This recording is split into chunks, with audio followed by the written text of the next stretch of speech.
जय श्री कृष्ण। कहाँ तक चल चुके थे, कहाँ तक पहुंच चुके थे, जल्दी से बता दें, उसके आगे बढ़ता।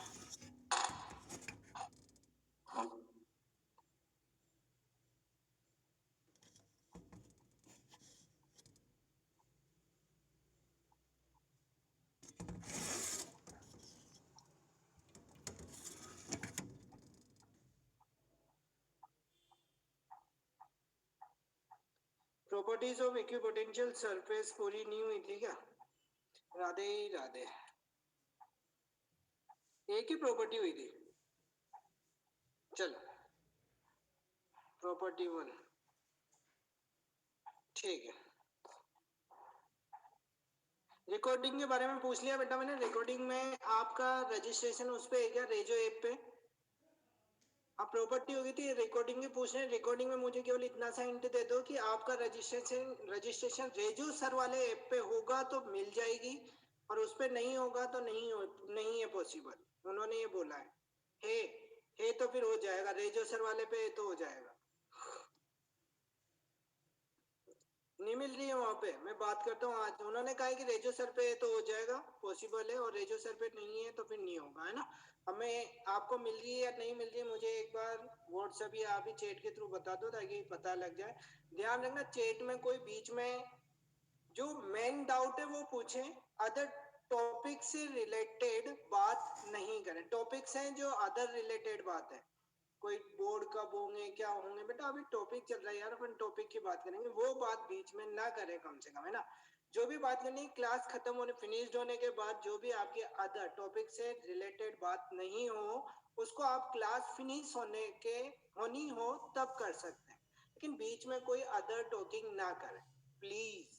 अदरवाइज फिर मेरे को चैट बंद करनी होगी, फिर आपके डाउट मेरे पास नहीं आएंगे। तो उनके बारे में मैं पूछ लूंगा, नहीं मिल रही है तो रेजो सर पे, लेकिन नहीं मिल रही है तो मैं पता कर लूंगा। अब उन्होंने जो बोला है उसके बाद अभी अपलोड नहीं हुई है, मैं पता कर लूंगा। अब मुझे ये पता लगा ना कि आगे अब अपलोड नहीं हुई है, तो वो अब आगे का पता मैं कर लूंगा, ठीक है। अब टॉपिक से रिलेटेड बात करें केवल, मैं टॉपिक स्टार्ट करता हूँ। अपन प्रॉपर्टीज ऑफ इक्विपोटेंशियल सरफेस पढ़ रहे थे, उसमें क्या क्या पढ़ चुके थे वो मैं बताता हूँ फटाफट। प्रॉपर्टी नंबर 1 टॉपिक था अपना प्रॉपर्टीज ऑफ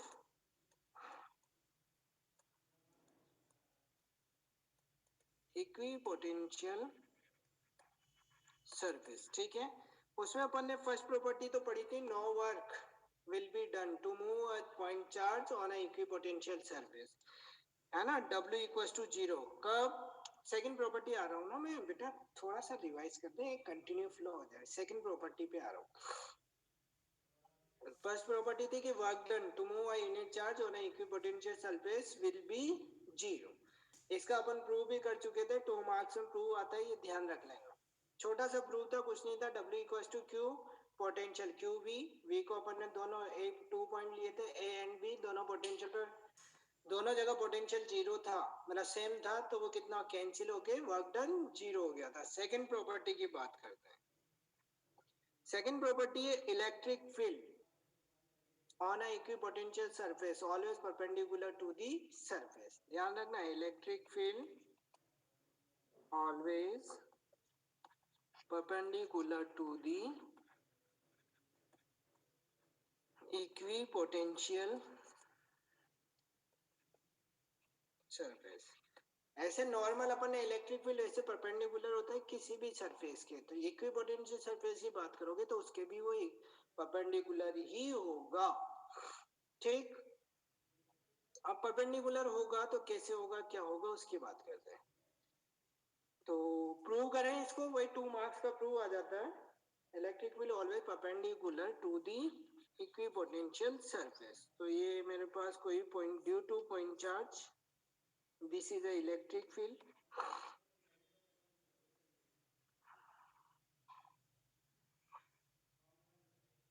एक यहाँ से ए पॉइंट, ए के थ्रू में किसी भी पॉइंट चार्ज, यहाँ पे कोई भी पॉइंट चार्ज है तो इसका इलेक्ट्रिक फील्ड और एरिया वेक्टर अपन ने नॉर्मल लेके चल रहे हैं, ये इलेक्ट्रिक फील्ड डीए वेक्टर, ये ई ले लिया, ठीक है। जनरल केस की बात कर रहे हैं अपन, ऐसी कुछ दिक्कत नहीं। वापस प्रूव तो करेंगे, जो किससे करेंगे, वर्क डन से। किससे करेंगे? Work done. तो वर्क डन, लेकिन किससे रिलेटेड वर्क डन का फॉर्मूला लाना क्या है? Electric field. तो वर्क डन का फॉर्मूला किससे रिलेटेड? इलेक्ट्रिक फील्ड से रिलेटेड। क्या होगा? अरे इलेक्ट्रिक फील्ड से रिलेटेड वर्क डन का फॉर्मूला, मतलब पहले फोर्स का लो, फिर फोर्स की जगह उसको अपन क्या कर देंगे? इलेक्ट्रिक फील्ड, Fs, फिर F की वैल्यू QE। ठीक है ना भाई? इस पॉइंट चार्ज को अपन यहाँ से लेके यहाँ तक मूव कर दिया, ये ds डिस्प्लेसमेंट या dr ले लो, जो भी लो, point A to point B। ठीक है, तो small work done to move a charge from A to B is कितना होगा? W equals to F dot dr, पहले तो ये ले लो, फिर W equals to F dot, मतलब F dr cos theta, F dr cos theta. ठीक है, F की वैल्यू क्या रखते हैं अपन? इलेक्ट्रिक फील्ड है तो QE रख सकते हैं। W equals to F equals to कितना है? QE dr cos थीटा रख सकते हैं। ठीक है, चैट ऑन करो, चैट ऑन ही तो है भाई। फिर मैंने और 4 इक्विपोटेंशियल सरफेस वर्क डन कितना होता है? First due to first property, equipotential surface पे वर्क डन किसी भी चार्ज को मूव करते हैं तो जीरो। तो यहाँ पे कितना हो गया? QE dr cos theta equals to zero. Zero हुआ तो यहाँ पे देखो, जब चार्ज मूव कर रहे होंगे तो ये तो भाई इन सबकी वैल्यू जीरो आने का मतलब इनमें कोई ना कोई एक क्वांटिटी ऐसी है जो, लिखने दो, अभी लिख लेना, चलो लिखो, मैं जब तक समझा देता हूँ। उन सब में एक क्वांटिटी कोई ना कोई ऐसी होगी जिसकी वैल्यू जीरो आ रही होगी, तभी तो सबको मल्टीप्लाई करके वो कितना हो गया? जीरो। यही होता है। तो यहाँ पे ध्यान दो बेटा, ये Q जीरो नहीं है क्योंकि चार्ज को तो मूव कर रहे हैं। जब चार्ज है तो इलेक्ट्रिक फील्ड भी जीरो नहीं है, जब उसको मूव किया है तो ये भी जीरो नहीं है। तो फिर बचा कौन?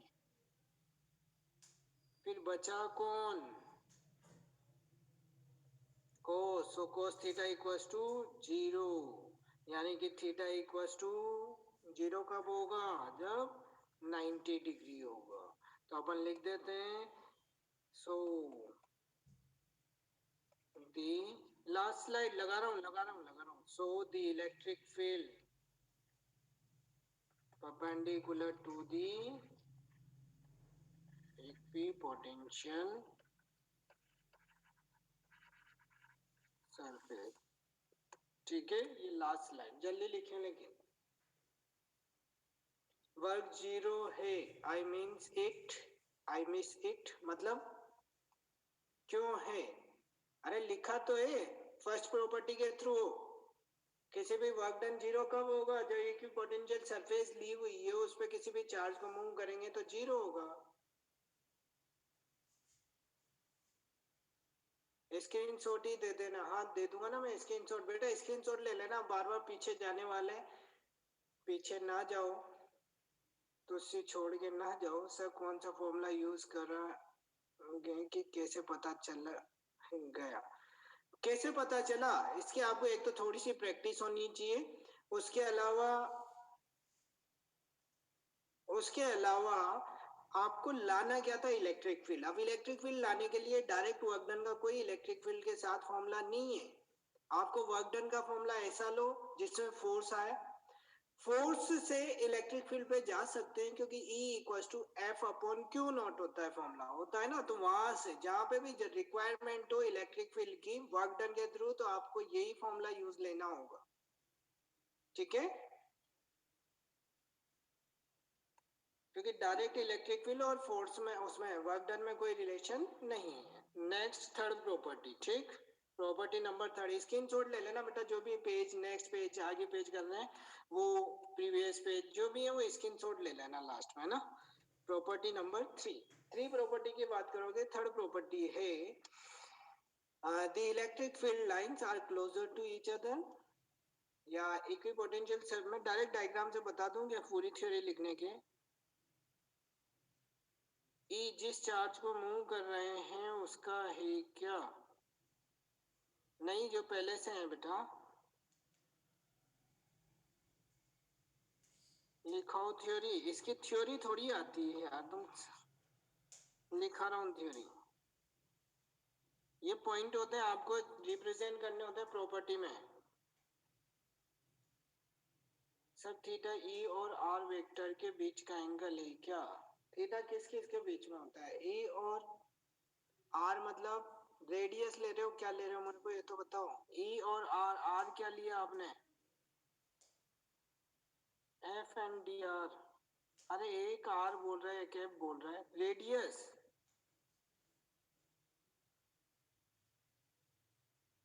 एफ डॉट डी आर में थीटा किसके बीच का एंगल होगा, एफ डॉट डी आर में नहीं है, यहाँ पे ई और एफ के ई डी ए के बीच का एंगल होता है। हाँ तो ई और डी ए के बीच का एंगल होता है, वो तो 0 डिग्री है, लेकिन सरफेस की बात कर रहे हैं यहाँ पे, surface B to D R है, वो डी आर के परपेंडिकुलर इधर, समझो तो उसे बेटा। देखो समझने की कोई, एफ डॉट डी आर में तो ये एफ और डी आर के बीच का एंगल होता है थीटा, ये होता है, लेकिन यहां से ये थीटा इधर था, ये सरफेस पे अपन इधर गए, स्ट्रेट एक स्मॉल पार्ट पे जाना है स्ट्रेट, इलेक्ट्रॉन इसकी थीटा की वैल्यू 90 डिग्री आई है, यानी कि ये जो सरफेस है उसके क्या हो गया, वो परपेंडिकुलर, आपने यहाँ पे डी आर यहाँ से ऐसे गए अपन, मैं इसके बाद वाला डायग्राम उसमें ऑटोमेटिक यही करना होता है अपन, वो ए टू बी गई है, यहाँ था एंगल डी आर के बीच में, एफ और डी आर फोर्स लगा इधर गया, लेकिन इलेक्ट्रिक ये वाला फोर्स तो इधर लग रहा है ना, तो इस सरफेस के ये जो इलेक्ट्रिक फील्ड अप्लाइड हुआ वो परपेंडिकुलर है,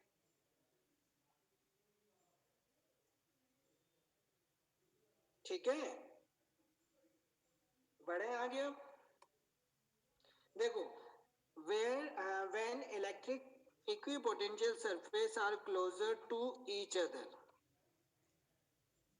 हाँ canvas and tangential, ठीक है, यहाँ पे अपन ने बोला है two, third property 2.4 when electric equipotential surface are closer to each other then electric field also high at that point, यानी कि EA is greater than EB होगा,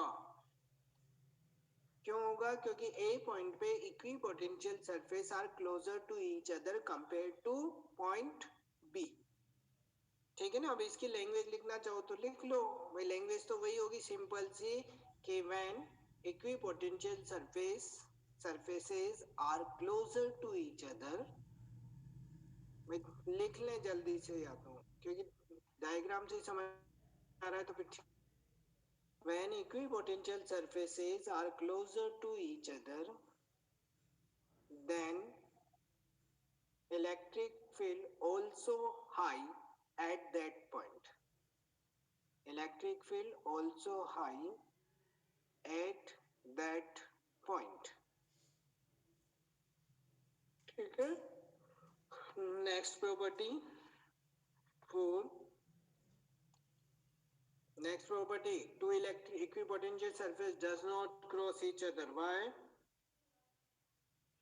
कि जहाँ पे क्रॉस होगी वहां पे 2 पॉइंट्स, मतलब उस पॉइंट पे 2 डायरेक्शन होगी इलेक्ट्रिक फील्ड की और इक्विपोटेंशियल की भी 2, एक ही पॉइंट पे 2 डिफरेंट डायरेक्शन डिफरेंट वैल्यूज होगी जो पॉसिबल नहीं है, एक पॉइंट पे तो एक ही वैल्यू आएगी ना भाई।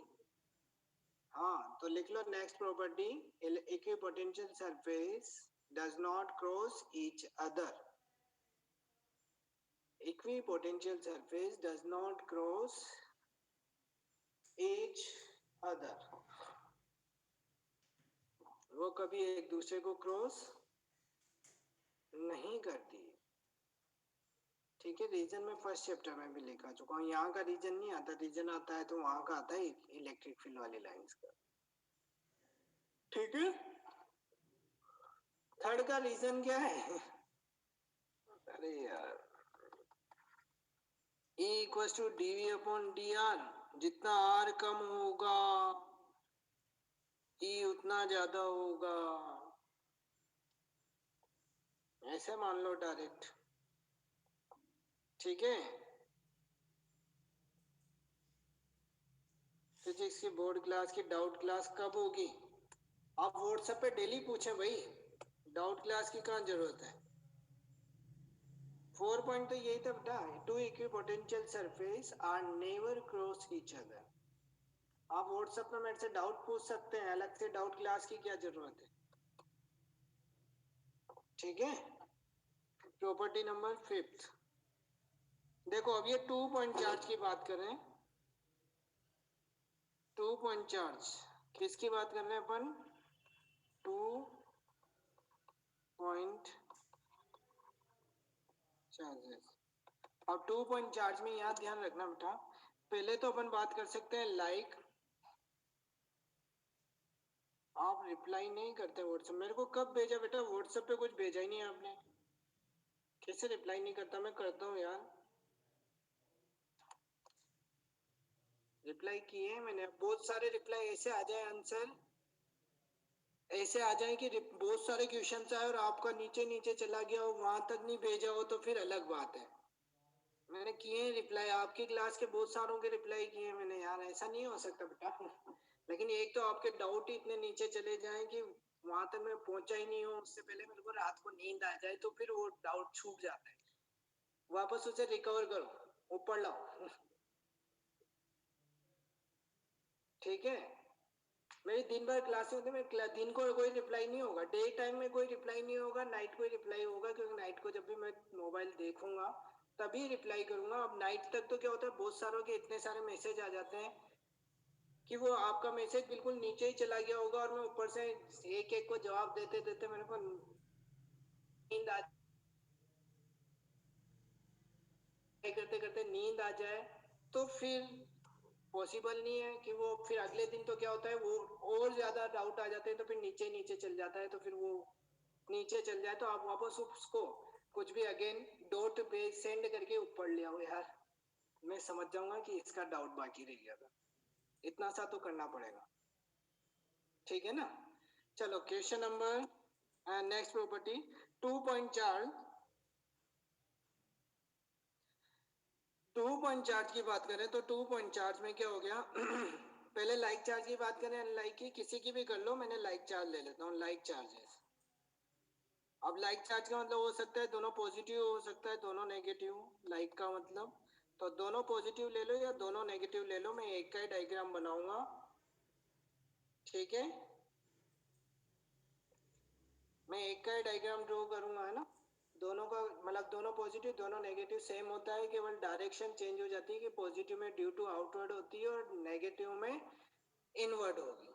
तो पहले ड्यू टू पॉजिटिव चार्ज ले रहे हैं, तो पॉजिटिव का मैंने इलेक्ट्रिक फील्ड का तो डायग्राम पहले इससे पुराने वाले चैप्टर में बता ही चुका था, वही डायग्राम है। ये तो इलेक्ट्रिक फील्ड हो गई, इससे पहले वाले चैप्टर में भी ड्रॉ किया था अपन ने इलेक्ट्रिक फील्ड का, है ना।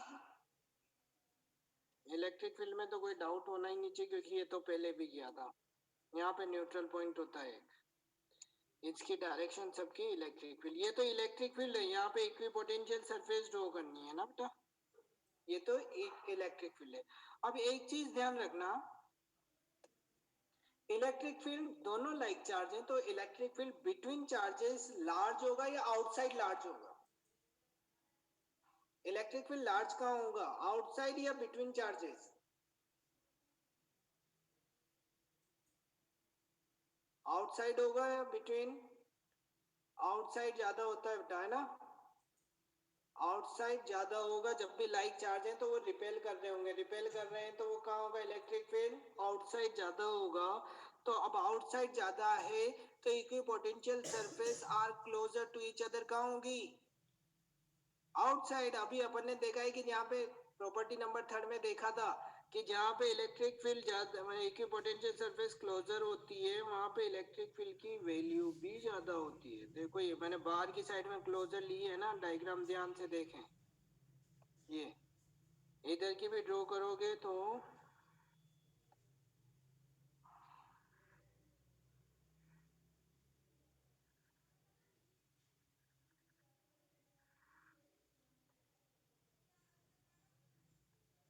ठीक है। आउटसाइड देखो ये क्लोजर टू ईच अदर है और between charges away from to each other है। बस इतना सा डायग्राम में डिफरेंस होता है। ये नेगेटिव लोगे तो केवल इक्विपोटेंशियल सरफेस तो सेम होगी, केवल इनकी जो डायरेक्शन है वो इनवर्ड होगी सबकी।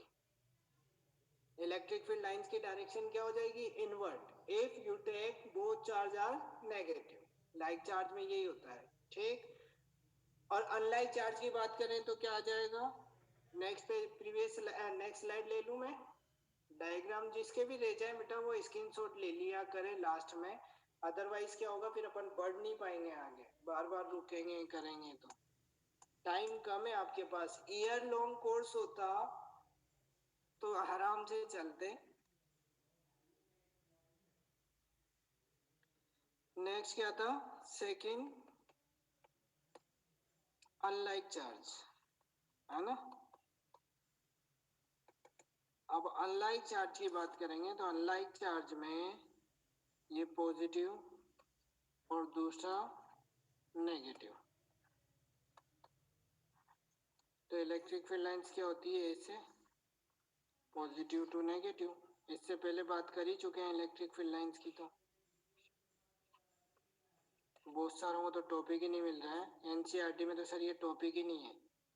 ऐसा थोड़ी है यार, बिना टॉपिक को मैं पढ़ा के भी क्या करूँगा? है टॉपिक, जितना पढ़ा रहा हूँ ट्रस्ट करके पढ़ते जाए।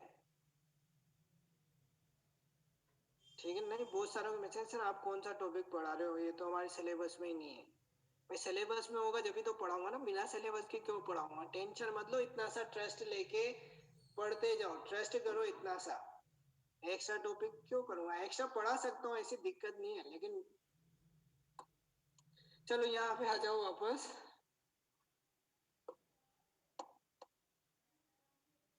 एट AM to 1 PM, फिर रिवाइज कब करेंगे? लिखने में ही लगे रहेंगे तो। अब बेटा उसका तो मैं क्या करूँ, लिखना में ही लगे रहेंगे तो।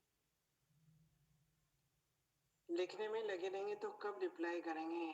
दिस ईयर बोर्ड का फिजिक्स का पेपर हार्ड है क्या? यहाँ पे ध्यान दो, वापस आपकी वो बातें स्टार्ट हो गई पुरानी कि सर पेपर कब होगा, हार्ड होगा, कैसा होगा। साथ साथ लिख लो, हाँ मना नहीं है, साथ साथ लिखो ना। मैं टाइम वैसे देता हूँ, लेकिन आप थोड़ी सी स्पीड मेंटेन करोगे ना, अपने आप लिखाई में आ जाएगा। थोड़ी सी स्पीड मेंटेन करनी होगी। मैं रुकता हूँ, ऐसी दिक्कत नहीं है, लेकिन फिर भी किसी का रह जाता है तो मैं कर दूंगा बेटा, लिखने की बात नहीं है, साथ साथ। ठीक है। देखो इलेक्ट्रिक फील्ड, अब दोनों, एक पॉजिटिव है एक नेगेटिव। इलेक्ट्रिक फील्ड हाईएस्ट कहाँ होगा? बिटवीन चार्जेस, तो बिटवीन चार्जेस होगा तो इनको पास पास में कर दो। बिटवीन चार्जेस वाले को पास पास में कर दो और बाहर वाली को दूर दूर कर दो। बाहर तो वैसे बहुत ज्यादा स्पेस है तो कोई दिक्कत नहीं, बाहर वाले को तो भगा दो। सर्कुलर होगी मतलब ये है ना, ऐसा नहीं है कि चपटी ये कर देती है।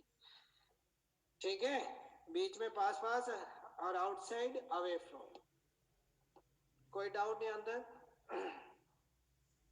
जल्दी जल्दी पढ़ाइए, मेंस की जी VI रिवाइज करना है, मेंस का भी रिवाइज करना है। ठीक है। चलो, मैंने कहा था अब एक टॉपिक में यहाँ पे आके कंप्लीट कर चुका हूँ। किसका कंप्लीट किया है मैंने? किससे रिलेटेड टॉपिक कंप्लीट किया? ये पोटेंशियल से रिलेटेड। पोटेंशियल से रिलेटेड ये होता था, ये सर्कुलर, हाँ सर्कुलर ही है, मेरी थोड़ी तिरछी है यार, वो सर्कुलर ही है, लेकिन बस पास पास में बीच में, मैंने बोला है खुद ने कि सर्कुलर बना है। ठीक है। ये पोटेंशियल का 5 जो डेरिवेशन थे वो कंप्लीट हुए। क्या क्या पढ़ा है फटाफट मैं रिवाइज कर रहा हूँ, 5 जो इंपॉर्टेंट है ध्यान रहे। जो प्रॉपर्टीज है उसमें तो 2 मार्क्स के क्वेश्चंस होते हैं कि वर्क डन 0 होता है इक्विपोटेंशियल सरफेस पे, प्रूव दैट इक्विपोटेंशियल सरफेस पे इलेक्ट्रिकल परपेंडिकुलर होता है, प्रूव दैट। या ड्रॉ 1 मार्क्स का क्वेश्चन भी हो सकता है, draw equipotential surface due to point charge या 2 पॉइंट चार्ज। ठीक है। फिर इसके प्रॉपर्टीज थी।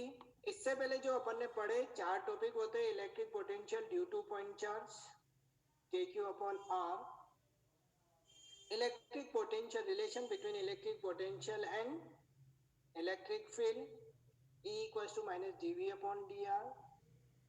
Third, electric potential due to electric dipole, यही पढ़ा। उसमें वो ध्यान रखना एक्सिस पे उसकी वैल्यू कितनी होती है और इक्वेटोरियल 1 मार्क्स में भी क्वेश्चन आता है वहां से। एक्सिस पे और इक्वेटोरियल पे, एक्सिस पे वैल्यू आएगी के Q upon R E square और इक्वेटोरियल पे आएगी 0, ध्यान रहे वो भी।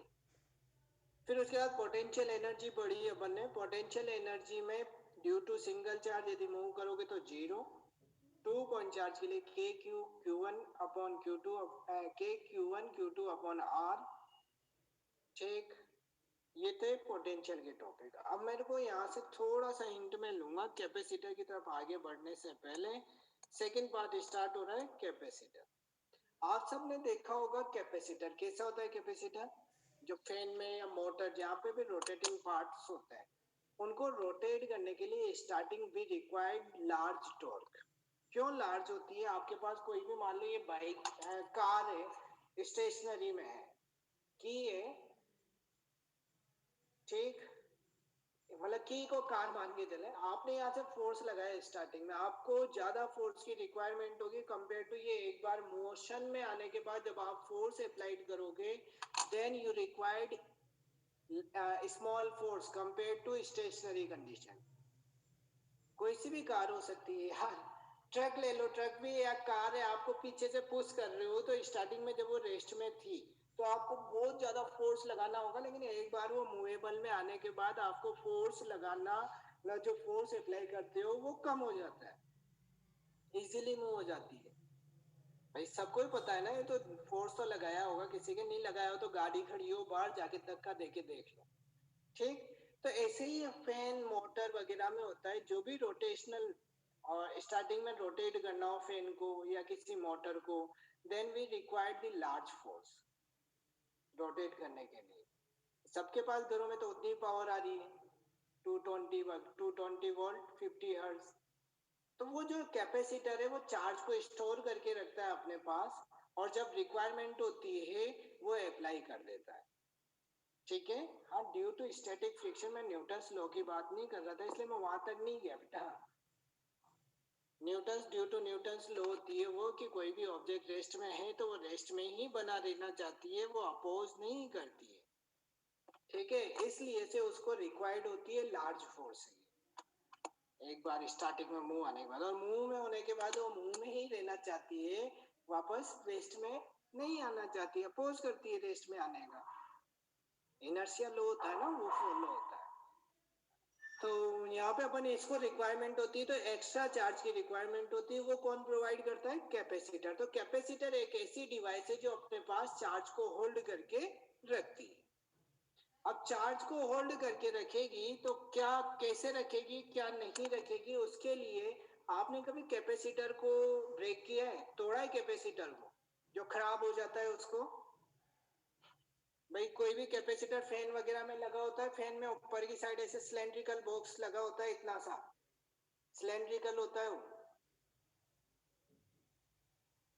नहीं तोड़ा किसी ने भी?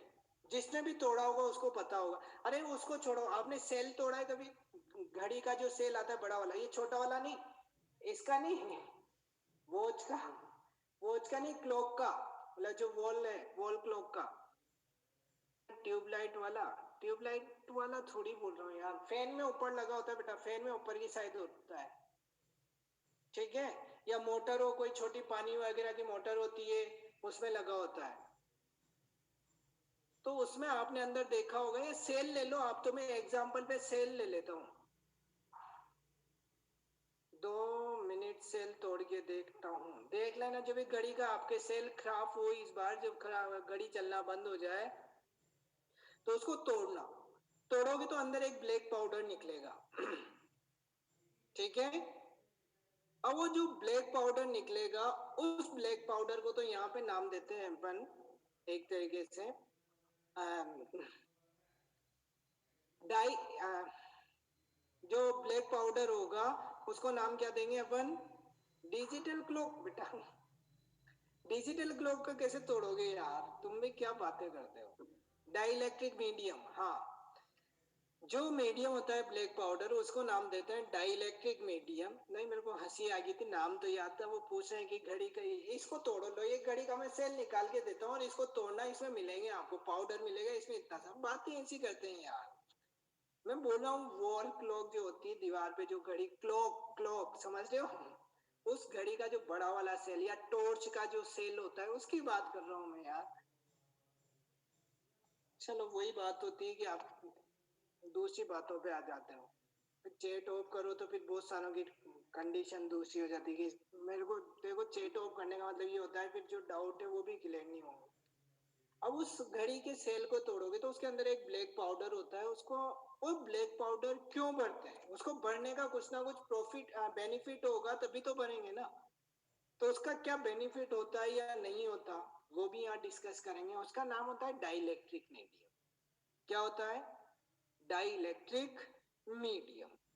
तो ये डाइलेक्ट्रिक मीडियम क्या होता है, क्यों नहीं होता, ये अपन से आज तक ना तो बोर्ड में पूछा गया है। बस इसको इसलिए पढ़ते हैं ताकि अपन में बाद में जैसे कैपेसिटर पढ़ूं तो उसमें प्लेस्ड करूंगा डाइलेक्ट्रिक मीडियम। तो डाइलेक्ट्रिक मीडियम भरने से वो पाउडर किसका होता है? अरे यार वो पाउडर, अब मैं केमिस्ट्री थोड़ी पढ़ा रहा हूँ बेटा, आपने यूज नहीं होगी उसको डाइलेक्ट्रिक नाम देते हैं, डाइलेक्ट्रिक मीडियम नाम देते हैं केवल, इतना ध्यान रखो ठीक है। अब डाइलेक्ट्रिक मीडियम क्या होता है, कैसे होता है, उसकी बात करेंगे। बोर्ड में आज तक नहीं पूछा गया है what is the dielectric medium, but इसको जैसे मैं फिल करूंगा तो उसकी क्या मैकेनिज्म होती है क्या नहीं होती, इसलिए मैं उसका नाम ले रहा हूँ। ठीक है, तो टॉपिक डालो डाइलेक्ट्रिक मीडियम। अब कैपेसिटर स्टार्ट हो रहा है ना, डाइलेक्ट्रिक स्लैब प्लेस्ड करेंगे अपन।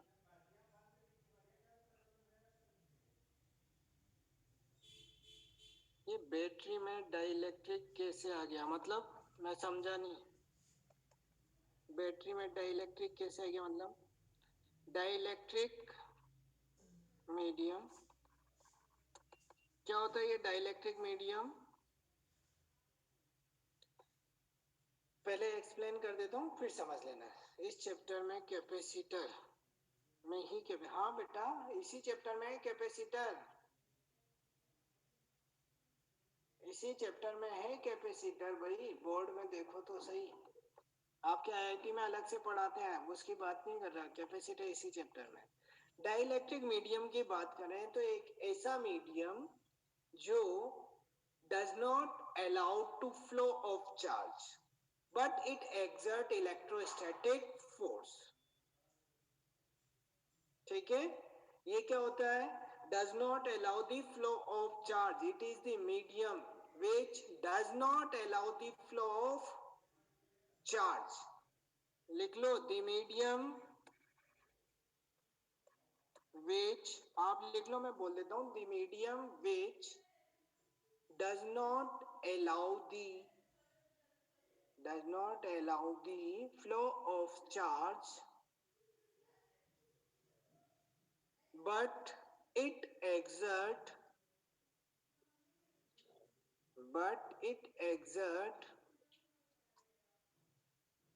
electrostatic force या इलेक्ट्रिक फोर्स ऐसे लिख दो, but it exert electric force. ठीक है, ये क्या अप्लाई करता है? फ्लो नहीं होने देता चार्ज का, बट एक फोर्स अप्लाई करता है, इलेक्ट्रोस्टैटिक फोर्स। ठीक है, आयुषी गुप्ता। चार टाइप कर रहे थे क्या बेटा? लिखना होता है या टाइप करना होता है? मेरे को आज तक समझ नहीं आया, बहुत सारे लिख के मेरे को भेजते हैं। डाइलेक्ट्रिक मीडियम की बात कर रहे हैं, ये होते टू टाइप्स के। अब उनके बारे में मैं नहीं लिखाऊंगा क्योंकि इतना अपन से आज तक पूछा ही नहीं गया है। बस मेरे को ये जो मेन रीजन था कि इट्स इम्प्रूव कैपेसिटेंस, हाँ इम्प्रूव करता है, अभी बताऊंगा मैं सब कुछ, मैं भी बताऊंगा, चिंता मत करो। मेंस का भी मसाला डाल देना, मेंस का डालूंगा तो फिर बोर्ड तो पहले कर ले यार। ठीक है, ये does not allow the flow of charge but it exert electrostatic force। there are two types, ये two types के होते हैं। मैं उनके बारे में बताऊंगा भी नहीं, आगे बोलूंगा भी नहीं, है ना। क्योंकि अभी बताऊंगा तो फिर आप कहोगे कि सर लिखा दो, कोई नहीं होते। डाइलेक्ट्रिक मीडियम होते क्या है, पहले यहाँ पे ध्यान रखो देखो, क्योंकि अभी उनको बता दूंगा तो फिर कहोगे कि उसको भी लिखा दो। देयर आर टू टाइप्स के होते हैं, मैंने हिंट दे दिया गया। देखो होता क्या है, यहाँ पे ध्यान रखना पहले तो, क्यों भरते हैं सेल के कैपेसिटर के अंदर, इसको सेट क्यों फुलफिल करते हैं उसका भी ध्यान दो।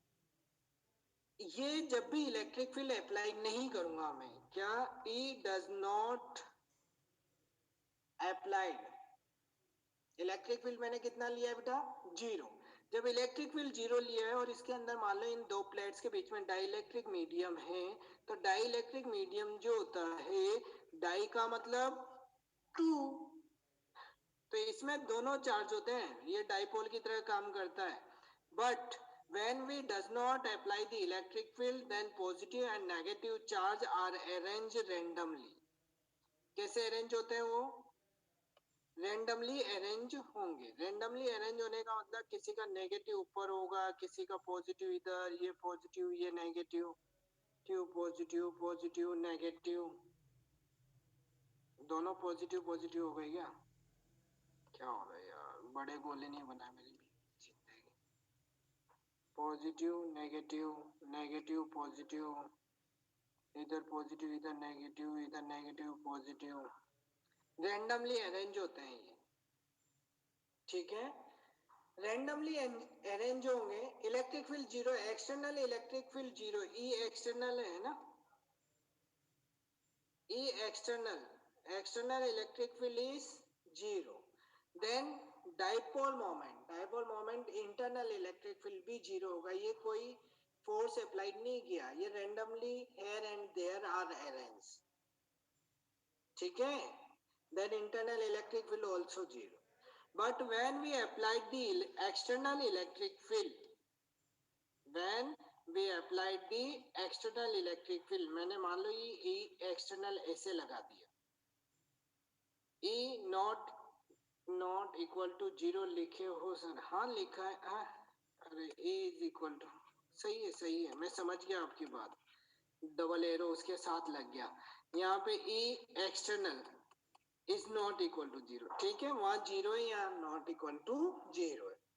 जब E इज नॉट, यानी कि अप्लाई किया है अपन ने इलेक्ट्रिक फील्ड, और इलेक्ट्रिक फील्ड अप्लाई किया, इसका मतलब इसमें जो चार्ज है वो अरेंज होंगे कैसे, अपोजिट टू द, मतलब जिधर पॉजिटिव है उस साइड तो नेगेटिव हो जाएगा, और जिधर नेगेटिव है उस साइड अरेंज कौन हो जाएगा, अरे पॉजिटिव होगा नहीं होगा, होगा होगा ना भाई, पॉजिटिव की साइड नेगेटिव और नेगेटिव की साइड पॉजिटिव। तो यहाँ पे ध्यान रखना, जैसे ही ये अरेंजमेंट होगा तो internal also a new electric field is generate, और वो इलेक्ट्रिक फील्ड की डायरेक्शन क्या होती है, पॉजिटिव टू नेगेटिव होगी नहीं होगी, इंटरनली इलेक्ट्रिक फील्ड जनरेट होता है एक ई, इसको नाम दे दो ईपी, यानी कि पोलराइज्ड इलेक्ट्रिक फील्ड, ईपी का मतलब पोलराइज्ड इलेक्ट्रिक फील्ड, जो कहां से जनरेट हुआ है, ड्यू टू डाइइलेक्ट्रिक मीडियम, क्योंकि फोर्स अप्लाई करते हैं, चार्ज मूव नहीं करेंगे, तो यहाँ पे ईपी जनरेट हुआ, तो मुझे बताओ नेट इलेक्ट्रिक फील्ड क्या होगा, ई नेट डिक्रीज हुआ नहीं हुआ, डिक्रीज हो गया ना भाई, एक्सटर्नल 20 था, अपोजिट 2 भी जनरेट हुआ, माइनर होता है पोलराइज्ड, लेकिन वो डिक्रीज हो जाता है, ई एक्सटर्नल माइनस ईपी, तो ये क्या हो गया, पहले से जो ई नेट था वो क्या हो गया, ई नेट डिक्रीज, ई डिक्रीज हुआ, तो यहाँ पे ध्यान दो, V equals to ED, D is the distance between the plate, होता है रिलेशन, वही वाला रिलेशन है ये, V equals to E dV होता था ना, E equals to dV upon dr, relation between electric field and potential, वहां पे अपन ने इसमें डिस्टेंस क्या की ले ली, बिटवीन प्लेट्स, तो यहाँ से E डिक्रीज, अभी मैंने कैपेसिटेंस बढ़ा बताया ही नहीं है, तो वो मैं नहीं बता सकता, या फॉर्मूला बता देता हूँ, आपको याद होगा क्योंकि आप पहले से पढ़े हुए हो, तो यहाँ से E डिक्रीज हुआ तो V भी डिक्रीज होगा नहीं होगा, और C इक्वल्स टू क्या होता है, Q बाई V होता है ना, तो Q by V, V decrease तो C इंक्रीज होगा नहीं होगा? कैपेसिटेंस का फॉर्मूला है ना C equal to Q by V। मैंने नहीं पढ़ाया अभी, आगे की चीज है, लेकिन मैं यही बता देता हूँ सब कुछ। C equal to Q by V। V decrease then capacitance is increase, so we fulfill dielectric medium between parallel plate capacitors। जब भी कैपेसिटर होता है उसके बीच में अपन डाइलेक्ट्रिक मीडियम फुलफिल करते हैं। क्यों करते हैं? कि उसको फुलफिल करने से उसकी कैपेसिटेंस जो होती है वो इंक्रीज हो जाती है। अब वो कैसे इंक्रीज होती है आपने याद है, वो इलेक्ट्रिक फील्ड डिक्रीज होगा, पोटेंशियल आल्सो डिक्रीज। सी कांस्टेंट होता है, सी तो कांस्टेंट, लेकिन उसको क्या नाम देते हैं हम? कैपेसिटेंस देते हैं ना। ऐसे तो वो Q और V पे तो डिपेंड ही नहीं करता है, लेकिन एक मैकेनिज्म की बात करें तो होगा। Q ऐसे आगे थ्योरी पे देखेंगे तो वो Q और V पे डिपेंड नहीं करता, C डिपेंड करता है शेप साइज पे, नेचर पे, मीडियम के नेचर पे। ठीक है, लेकिन बेसिक कॉन्सेप्ट ये होता है कि उसको बढ़ते से क्या हो जाती है? इंक्रीज। सेकेंड डायग्राम दोबारा समझा दो। सेकेंड डायग्राम में तो कुछ नहीं है बेटा, अपन ने ये था डाइलेक्ट्रिक मीडियम प्लेस्ड किया। डाइलेक्ट्रिक मीडियम प्लेस्ड करने के बाद अपन ने जैसे ही एक्सटर्नल इलेक्ट्रिक फील्ड अप्लाई किया, तो एक्सटर्नल इलेक्ट्रिक फील्ड अप्लाई करने पे जो डाइपोल था अंदर, जो डाइलेक्ट्रिक मीडियम था, वो अरेंज हो जाता है ड्यू टू इलेक्ट्रोस्टैटिक फोर्स, एक फोर्स के थ्रू। क्योंकि डेफिनेशन में लिखा चुका हूं मैं कि वो एक फोर्स लगाएंगे। नहीं बेटा, इतना फोर्स नहीं होता है कि सारे पॉजिटिव एक साइड आ जाए, सारे नेगेटिव उधर चले जाए। इतना नहीं होता, केवल वो अपनी पोजीशन को चेंज करते हैं। इतना नहीं होता है, वो अपनी पोजीशन, एक फोर्स इतना ज्यादा थोड़ी अप्लाई होता है। वो अपनी पोजीशन जो रेंडमली थे वो एक पर्टिकुलर डायरेक्शन में अरेंज हो जाते हैं। ठीक है, इतना फोर्स नहीं होता कि सबके सब मूव होके एक साइड इकट्ठे हो गए, ये पॉजिटिव अलग। वो डाइपोल की फॉर्म में अलग अलग होंगे ही नहीं भाई, कपल है वो, परमानेंट कपल है। ईपी में पी क्या है? अरे यार, पोलराइज्ड इलेक्ट्रिक फील्ड है, पोलराइज्ड इलेक्ट्रिक फील्ड।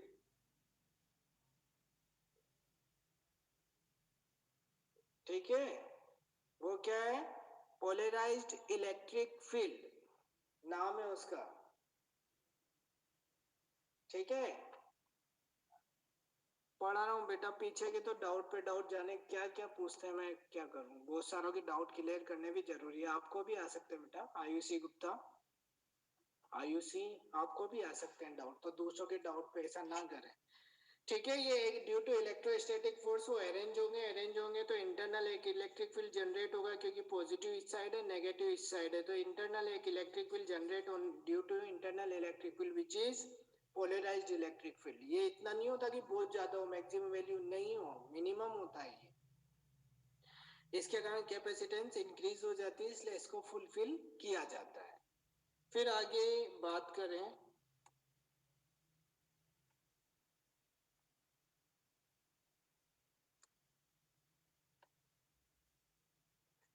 ये तो डाइलेक्ट्रिक मीडियम की बात करी। अब बात करते हैं अपने पास कैपेसिटेंस पे आ जाओ।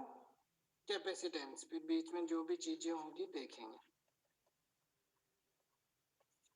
What is the capacitance? क्या होता है capacitance?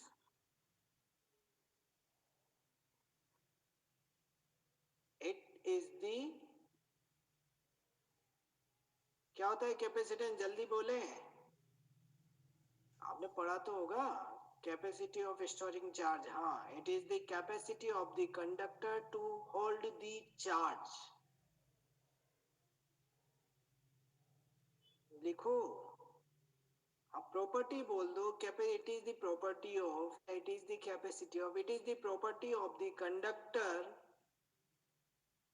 it is the property of the conductor to hold the charge. It is the property of the conductor to hold the charge is known as capacitance, है ना। फिर इसमें बात करें तो ये कोई भी कंडक्टर है, तो ध्यान रखना जैसे बैटरी लेके चलो, आपने बैटरी को चार्ज प्रोवाइड किया, आप उसको क्या दे रहे हो, क्यू चार्ज, तो उस बैटरी का क्या इंक्रीज होता है, आयुसी, टाइप करते हो या क्या करते हो, आयुसी, चलो जो भी आपकी इच्छा, जैसी आपकी इच्छा है, एज यू विश, जो भी करना चाहे। जैसे ही मैं बैटरी को चार्ज प्रोवाइड करता हूँ तो क्या इंक्रीज होगा बेटा, उसका पोटेंशियल इंक्रीज हो जाता है, तो Q इंक्रीज करने पे V उस बॉडी का इंक्रीज हो जाता है, यानी कि Q is directly proportional to V, होगा नहीं होगा, when we provide the charge on a conductor then its potential also increase।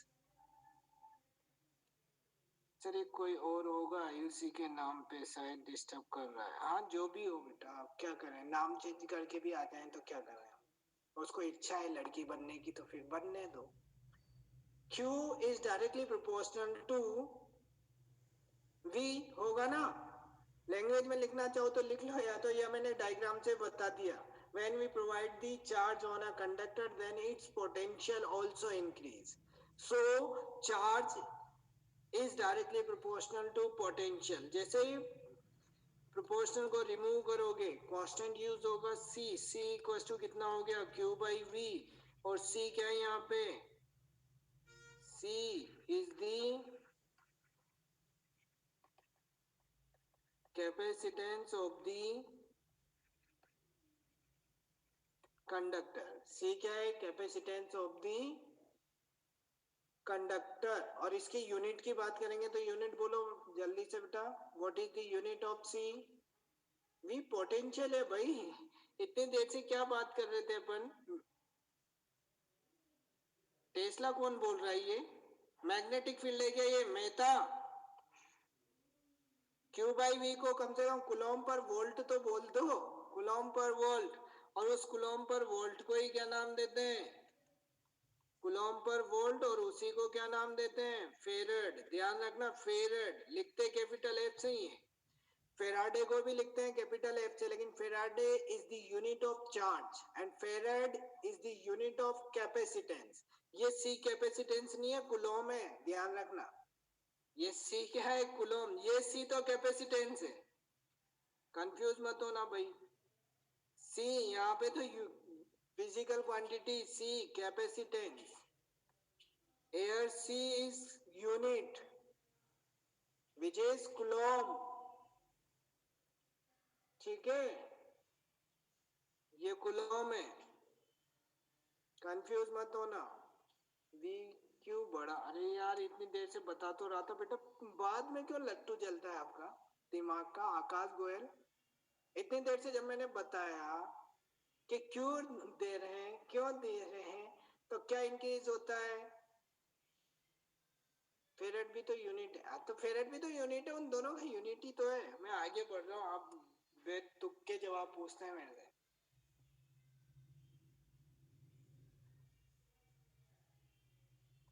ठीक है, सी कुलॉम पर वोल्ट, फेरेड, ठीक, अब यहाँ पे ध्यान रखना मैंने अभी तक डिफाइन नहीं किया है उसको, सी मैं डिफाइन करने के लिए, if V is equal to कितना हो गया, नहीं डिफाइन तो कर ही दिया है, नीचे नोट डाल के लिखो, नोट, सी किस पे डिपेंड करेगा, सी का मतलब capacitance of the conductor, capacitance of the conductor depend किस पे करेगा,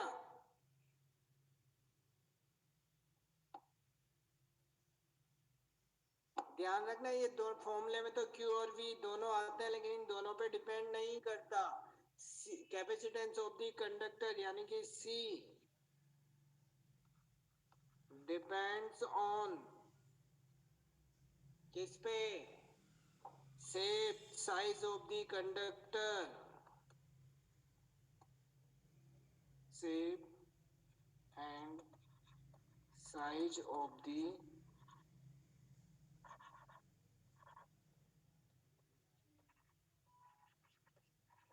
conductors, medium placed, medium and other proof क्या है इस बात के, बेटा प्रूव क्या है? अब आप फिजिक्स में पढ़ते रहना प्रूव। अब मेरे पास इतना टाइम नहीं है मैं हर एक चीज को यहाँ पे एक्सप्लेन करता रहूँ। आप करके देखना प्रैक्टिकल, अभी अभी प्रैक्टिकल करके देखा कि मीडियम फुलफिल किया, उससे बढ़ा नहीं बढ़ा। आप 2 वोल्ट की बैटरी ले रहे हो, एक छोटा सा कंडक्टर है, उसमें चार्ज दे रहे हो, कितना चार्ज दोगे? एक आपके 3 रोटी खाने की कैपेसिटी, आपको 10 रोटी खिला दो, कोई प्रूफ नहीं आता इस चीज का बोर्ड में। आपके 3 रोटी खाने की कैपेसिटी, आपको 10 रोटी खिला दो, कैसे खा लोगे 10 रोटी? नहीं खा सकते ना। वैसे एक बॉडी की कैपेसिटी होती है कि आप कितने टाइम में उस चार्ज को स्टोर कर रहे हो। बड़ी बॉडी होगी, चार्ज स्टोर ज्यादा करेगा। खा लेंगे धीरे धीरे, खा लेना भाई खा लेना। 10 रोटी की कैपेसिटी मेरी तो नहीं है, ठीक है। देखो मेरे को लिखने दो, size of the conductor, shape and size of the conductor, medium and other conductor placed near to it. मतलब अदर कंडक्टर वाला कॉन्सेप्ट तो मैं आगे भी इसका प्रिंसिपल पढ़ेंगे ना, उसको पढ़ लेंगे, ठीक है। और नीचे सेकंड लिखो, सी लिख दूं क्या डायरेक्ट? कैपेसिटेंस ऑफ द कंडक्टर, यानी कि C does not depends on Q and V, इन दोनों पे डिपेंड नहीं करता है ना। सी का मतलब capacitance of the conductor does not depends on the Q and V, ठीक है। एक नेक्स्ट छोटा सा डेरिवेशन है, कोई ज्यादा बड़ा डेरिवेशन नहीं है, 2 मिनट बच रहे हैं, हो जाना चाहिए। Capacitance of the spherical conductor, capacitance निकालना है आपको किसका? स्फेरिकल कंडक्टर का। कितना होगा? स्क्रीनशॉट, रुक रुक के खा लेंगे, अभी तक वही हो गया। खाने पे मैं तो आगे बढ़ गया भाई, खाने से आगे बढ़ो, भूख लगने लग जाएगी मेरे को।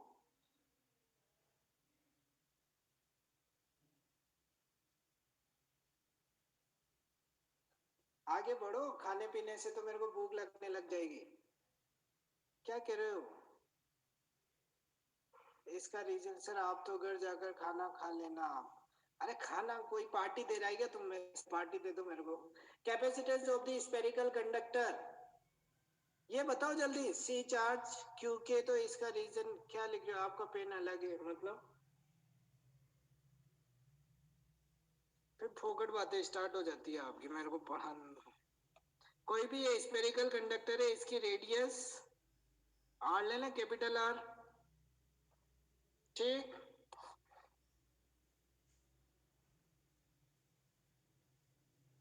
यहां से इस पे चार्ज है क्यू, पॉजिटिव चार्ज है क्यू, ठीक। पोटेंशियल है वी। तो मुझे बताओ यहां से इसकी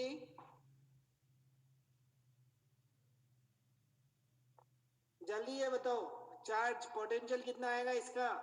मैंने देखो इस डेरिवेशन को, इस चैप्टर में जितने भी डेरिवेशन है उनको करने का सीधा सा तरीका क्या है? v equals to C equals to Q by V होता है। C equals to Q by V, अभी अभी देखा है अपन ने पोटेंशियल का फॉर्मूला। तो v फाइंड करेंगे, v को यदि डायरेक्ट कहीं से आता हो तो ठीक है, अदरवाइज आप v फाइंड करो पहले। v के लिए पोटेंशियल के अपने पास अलग अलग फॉर्मूले थे। v फाइंड करने के लिए आपको इलेक्ट्रिक फील्ड पे जाना पड़ेगा, क्योंकि v equals to E D, यानी कि इलेक्ट्रिक फील्ड पे जाओ। इलेक्ट्रिक फील्ड से आप पोटेंशियल फाइंड करोगे।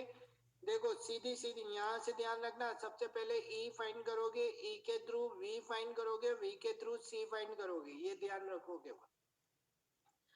तो सबसे पहले इसमें तो अपन को डायरेक्ट पोटेंशियल पता है कि electric potential due to spherical conductor कितना होता है।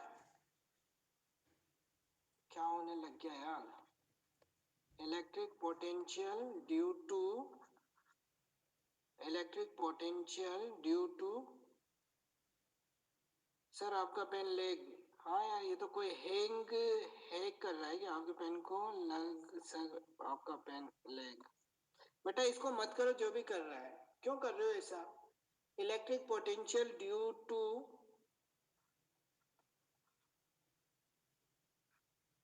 Spherical conductor. बेल बज गई।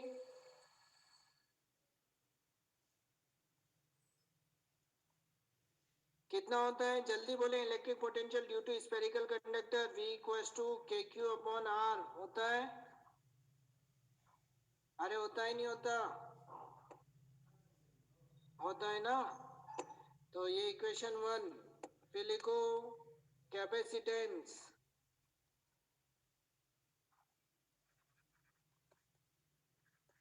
कैपेसिटेंस C इक्वल्स टू कितना होता है? Q/V होता है। तो वैल्यू कितनी हो गई? ये Q और V की वैल्यू KQ/, इसको भी कैपिटल ले लो, फिर वहां Q कैपिटल लिया तो KQ/R। ये Q से Q कट, क्या बच गया अपने पास formula? C equals to R/K। इसी को अपन को पता है कि K इक्वल्स टू कितना होता है? 1/4πε0। तो 1/K है तो कितना हो गया? ये रिवर्स हो गया ना, 4πε0R। 1 युवा स्क्रीनशॉट लेने सभी को स्टार्टिंग से जल्दी फटाफट, लेकिन बहुत सारे पेज हैं क्योंकि मैं स्टार्टिंग से आ रहा हूँ, है ना। जिसको स्क्रीनशॉट लेने हो जल्दी से ले। Page number 1, page number 1 Ayushi last page अभी लगा रहा हूँ। हाँ, जिसको जाना है वो जा सकता है बेटा, क्लास कंप्लीट है ना। जिसको लेफ्ट होना है लेफ्ट हो सकता है। Page number 2,